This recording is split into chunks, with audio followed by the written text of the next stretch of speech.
السلام علیکم ناظرین، سیاچن ٹائمز کے پروگرام جی بی ٹوڈے میں میں ہوں قاسم نسیم۔ ناظرین، گزشتہ روز قراقرم انٹرنیشنل یونیورسٹی میں ہونے والی ایک تقریب میں گلگت بلتستان کے وزیر اعلیٰ نے اپنی تقریر کے دوران یہ موقف اختیار کیا تھا کہ قراقرم انٹرنیشنل یونیورسٹی کو مالی بحران سے نکالنے کے لیے جتنے تعلیمی ادارے ہیں گلگت بلتستان کے، ان کو پھر سے قراقرم انٹرنیشنل یونیورسٹی سے الحاق کیا جائے گا۔ اس موقف کے بعد مختلف تعلیمی اداروں اور سیاسی اور عوامی رہنماؤں کی جانب سے رد عمل سامنے آ رہا ہے۔ حقیقت بھی یہی ہے کہ ماضی میں تمام تعلیمی ادارے قراقرم انٹرنیشنل یونیورسٹی سے منسلک تھے، بعد میں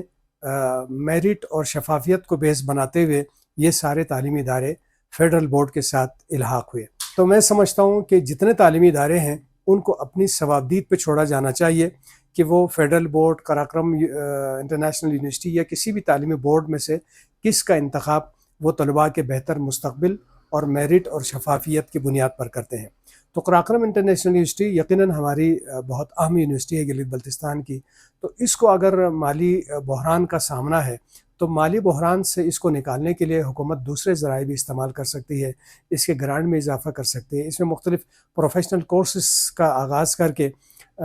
اس کے آمدنی کو بڑھایا جا سکتا ہے۔ ضروری نہیں ہے کہ سارے تعلیمی اداروں کو زبردستی جو ہے قراقرم انٹرنیشنل یونیورسٹی سے الحاق کرتے ہوئے اس کی مالی پوزیشن کو بڑھایا جائے۔ تو گلگت بلتستان حکومت کو چاہیے کہ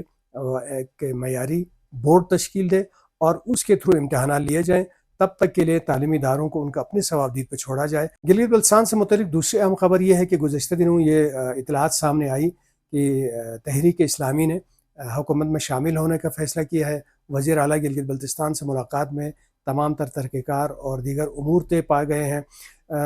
تو اس وقت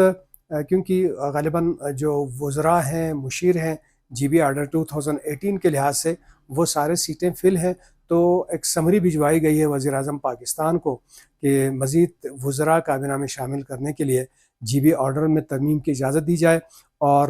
2019 کے سپریم کورٹ کے فیصلے کے بعد یہ لازمی ہے کہ جو ڈرافٹ سپریم کورٹ سے بھی ویٹ کرایا جائے۔ تو یہ پروسیس ہوگا، جس کے بعد متوقع ہے سابق وزیر تعلیم جو تحریک انصاف کے اہم رہنما بھی رہے راجہ اعظم خان، اور تحریک اسلامی کے کسی رہنما کو کابینہ میں شامل کیا جائے۔ ہم یہ سمجھتے ہیں کہ گلگت بلتستان میں یا پاکستان میں جب کبھی کوئی کسی سیاسی رہنما کو حکومت میں شامل کیا جانا ہو تو یہ روایت قائم ہوتی کہ حکمران جو جماعت ہے